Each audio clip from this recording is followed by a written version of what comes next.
this weekend. That fuel stop. It definitely needed a breakup in the last hunt. I feel like, and obviously I'm not Marcus Smith, I'm not NASCAR, I'm not making the rules of this race, so this is just my opinion. Correct. But it needed something to break up, like give Kyle Larson a chance to screw up. Right. Because obviously he was that dominant on the racetrack. He said it was an old school ass whipping. I'm going to be honest with you. I think NASCAR, to a certain extent, within reason, should make up the rules for the All-Star races they go. And I know that sounds crazy, but let me explain something to you.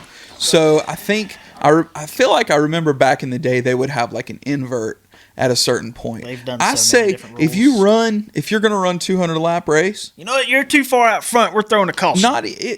You could do that. You could throw a caution because NASCAR reserves the rights to do as it please, which I think is already in the rule book. At 100 laps, you stop everybody, you bring them down pit road. You know what? You make them put on tires, and then you invert the entire field. And I thought about this, and that's a way to fix it. We're going to throw a yellow.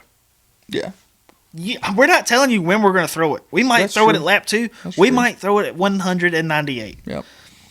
Just to throw the honestly, strategy in there, yeah. Though, and this is probably I'm a resonate with some fans here, and I might get the ire of some others here, but the All-Star race, I like that.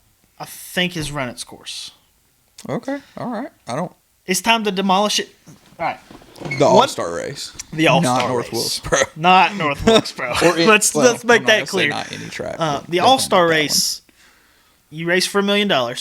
We've got 36 charters. Mm-hmm. There were 23, 24 cars in that race. Yeah. You're more likely to be in the All-Star race than out of it. Yep. And you're racing for $1 million, which back when they first gave out $1 million was a lot of money. Does it need to be a different type of exhibition race? Does it still need to be an exhibition race not called the All-Star race, like the Select or the Special, like the Busch Clash at the beginning of the year? No, because they need to get rid of that too, because that's another pointless race, but we're not going to get into that one. I've seen people say this on social media. I don't want to pick one platform over the other, but I've seen people on social media say, put these guys in sprint cars. Put them in some sort of car other than a cup car. Make it a tournament. Put them in Make them run models. 3 or 4 different cars. No. Yeah. The easiest thing to do would get them to pair up with maybe an Xfinity team and run that. There's all the Cup teams have an Xfinity. Exactly. I wouldn't put them in a different I've been saying type of this car. for years. There's too much money involved. Make the All-Star race include all 3 top series, Truck, Xfinity, and Cup, all running on the track at the same time. I agree. Xfinity is definitely going to give the best show. Xfinity racing is the best show by far, and I'm not saying that because I work on an Xfinity Series team. I'm saying it because it truly is. So the trucks race good. But the trucks, it's the way it's supposed to be. The trucks are younger kids, typically. It's like not talking about you, Matt Crafton. Street stock, sportsman, and modified. Correct.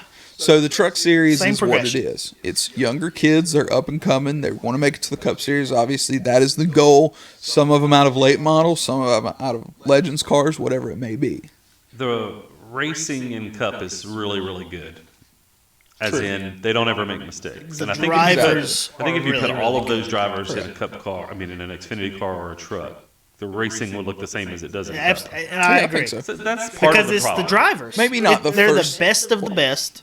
You're right. The All-Star race didn't have any action because you didn't have any of the back markers that make mistakes that are making their name in the NASCAR Cup Series to make mistakes. So they had Kyle Larson. Kevin Harvick finished the race 2 laps down. I hated that too because seeing the 29 was badass.